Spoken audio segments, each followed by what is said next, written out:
Hello friends, welcome to அத்தை குட்டீஸ் மாடி தோட்டம். இன்றைக்கி நம்ம என்ன செய்யலான்னா, வீட்டில் எப்படி ஹெல்த்தியான ப்ரெட் அல்வா செய்கிறது எப்படின்னு பார்க்கலாம். ஒரு பேனில் நெய் எடுத்துக்கிட்டு முந்திரி பருப்பு, பிஸ்தா பருப்பு உங்கள்கிட்ட இருந்துச்சுன்னா அது எல்லாத்தையும் நல்லா போட்டு வறுத்து எடுத்து வச்சுக்கோங்க ஒரு பிளேட்டில் தனியாக.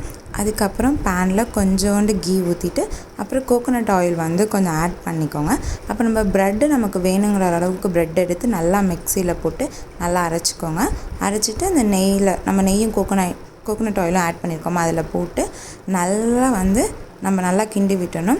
கிண்டி விட்டு நல்லா ரோஸ்ட் ஆகிருக்கும்ல அந்த கன்சிஸ்டன்சி வர வரைக்கும் நல்லா கிண்டி எடுத்துக்கணும். அந்த கன்சிஸ்டன்சி வந்தோடனே கொஞ்சம் நம்ம பால் கொஞ்சம் நல்லா காய்ச்சி வச்சுக்கிட்டு அந்த ப்ரெட்டில் ஊற்றணும்.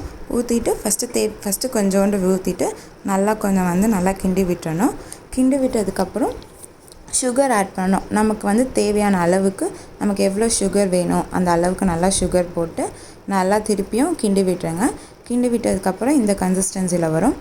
ரொம்ப ரஃப்பாக இருந்துச்சுன்னா இன்னும் கொஞ்சம் நம்ம கூட மில்க் ஆட் பண்ணிக்கலாம். இன்னும் கொஞ்சம் மில்க் ஆட் பண்ணிவிட்டு திருப்பி நல்லா கிண்டி விட்டுக்கலாம். கிண்டி விட்டதுக்கப்புறம் உங்களுக்கு இன்னும் கொஞ்சம் சுகர் தேவைன்னா இன்னும் கொஞ்சம் சுகர் ஆட் பண்ணிக்கோங்க. இல்லை இந்த சுகர் போதும்னா வேண்டாம்.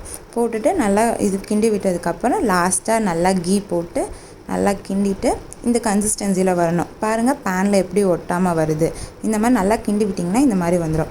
லாஸ்ட்டாக நல்லா கேஷ்யூ நட்லாம் போட்டுட்டு கிண்டி விட்டுட்டு நம்ம இறக்கி வச்சிடலாம். அவ்வளோதாங்க, ஹெல்த்தியான ஹோம்மேட் ப்ரெட் அல்வா செய்கிறது எப்படின்னு நம்ம கற்றுக்கிட்டோம். இப்போ நம்ம ட்ரேயில் போட்டு நம்ம வேணுங்கிறதுக்கு சர்வ் பண்ணிக்கலாம். இப்போது டேஸ்டியான homemade bread halwa is ready. Okay, வாங்க இப்போ நம்ம எல்லாம் எடுத்து சாப்பிட்லாம். நம்ம குட்டீஸ்க்கும் நம்மளோட வீட்டில் செஞ்ச ப்ரெட் அல்வாவை எடுத்து கொடுக்கலாம். வாங்க.